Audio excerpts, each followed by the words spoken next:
ಈ ಫಾರ್ಮೆಟ್ ಒಳಗೆ ಮಾಡಿರೋ ವಿಡಿಯೋಸ್ ಬಹಳ ವೈರಲ್ ಆಗತೈತಿ ಅಂತ ಹೇಳತ್ತಾರ. ಸೊ ಹಂಗಾಗಿ ಈಗ ಈ ಫಾರ್ಮೆಟ್ ಒಳಗೆ ವಿಡಿಯೋಸ್ ಮಾಡೋದು ಹೆಂಗೆ ಅಂತ ಹೇಳ್ತೀನಿ ಬರ್ರಿ. ಫಸ್ಟ್ ಸ್ಟೆಪ್, ಈ ತರ ವೈಡ್ ಆಂಗಲ್ ಒಳಗೆ ಒಂದು ವಿಡಿಯೋನ ಶೂಟ್ ಮಾಡ್ಕರಿ. ಈ ಕಡೆಗೆ ಮೇಲೆ ಕೆಳಗೆ ಸ್ವಲ್ಪ ಸ್ಪೇಸ್ ಇರಬೇಕು. ಯಾಕಂದ್ರೆ ಆಮೇಲೆ ನಾವು ಅದನ್ನ ಆ ಫಾರ್ಮೆಟ್ ಒಳಗೆ ಕ್ರಾಪ್ ಮಾಡಿದಾಗ ನಿಮ್ಮ ಫೇಸ್ ಆಂಗಲ್ ಅದೆಲ್ಲ ನೀಟಾಗಿ ಕ್ಯಾಮ್ರಾದಾಗ ಕಾಣಿಸ್ಬೇಕು. ಹಾಗಾಗಿ ಇವಾಗ ನೆಕ್ಸ್ಟ್ ಸ್ಟೆಪ್ ಎಡಿಟಿಂಗ್ ಪ್ರೊಸೆಸ್. ನಿಮ್ ಕಂಪ್ಯೂಟರ್ ಒಳಗೆ ಯಾವ್ದಾರ ಒಂದು ಎಡಿಟಿಂಗ್ ಸಾಫ್ಟ್ವೇರ್ ನ ಓಪನ್ ಮಾಡ್ಕರಿ. ನಾನು ಪ್ರೀಮಿಯರ್ ಪ್ರೋ ಓಪನ್ ಮಾಡ್ಕೊಂತೇನೆ. ಇಲ್ಲೇ ಈ ಐಕಾನ್ ಮೇಲೆ ಕ್ಲಿಕ್ ಮಾಡ್ಕೊಂಡು ಸೀಕ್ವೆನ್ಸ್ ಮೇಲೆ ಕ್ಲಿಕ್ ಮಾಡ್ರಿ.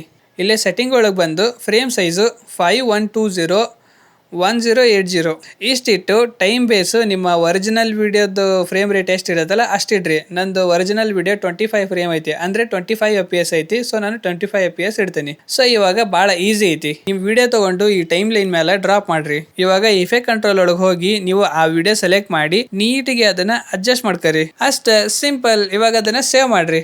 ಎಕ್ಸ್ಪೋರ್ಟ್ ಮಾಡೋದು ಹೆಂಗಂತ ಹೇಳ್ತಾ ನೋಡ್ರಿ. ಇಲ್ಲಿ ಎಕ್ಸ್ಪೋರ್ಟ್ ಮೇಲೆ ಕ್ಲಿಕ್ ಮಾಡಿ ಇಲ್ಲೇ ವಿಡಿಯೋ ಅಂತ ಐತಿ ಅದನ್ನ ಕ್ಲಿಕ್ ಮಾಡಿ. ಇಲ್ಲೇ ಮ್ಯಾಚ್ ಸೋರ್ಸ್ ಐತಿ ಅದ್ರ ಮೇಲೆ ಕ್ಲಿಕ್ ಮಾಡ್ರಿ.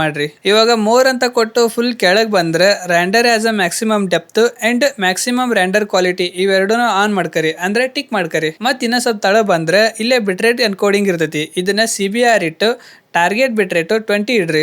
ಈಗ ಇಲ್ಲೇ ಎಕ್ಸ್ಪೋರ್ಟ್ ಬಟನ್ ಕ್ಲಿಕ್ ಮಾಡ್ರಿ. ಈಗ ಆ ವಿಡಿಯೋನ ಇನ್ಸ್ಟಾಗ್ರಾಮ್ನಾಗ ಪೋಸ್ಟ್ ಮಾಡ್ಬೇಕಾದ್ರೆ ರೀಲ್ಸ್ ಫಾರ್ಮೆಟ್ ಒಳಗೆ ಪೋಸ್ಟ್ ಮಾಡಬಾರ್ದು. ಅದನ್ನ ಪೋಸ್ಟ್ ಅನ್ನೋ ಫಾರ್ಮೆಟ್ ಒಳಗೆ ಪೋಸ್ಟ್ ಮಾಡ್ಬೇಕು. ಇಲ್ಲೇ ಪ್ಲಸ್ ಐಕನ್ ಕ್ಲಿಕ್ ಮಾಡಿ ಇಲ್ಲೇ ರೀಲ್ಸ್ ಅಂತ ಇತ್ತಂದ್ರೆ ಅದನ್ನ ಪೋಸ್ಟಿಗೆ ತಗೊಂಬರ್ರಿ. ಪೋಸ್ಟಿಗೆ ತಗೊಂಡ್ಮೇಲೆ ಇವಾಗ ನೀವು ಆ ವಿಡಿಯೋನ ಆರಾಮಾಗಿ ಅಪ್ಲೋಡ್ ಮಾಡ್ರಿ. ಎಷ್ಟು ಸಿಂಪಲ್ ಇತ್ತಲ್ಲ.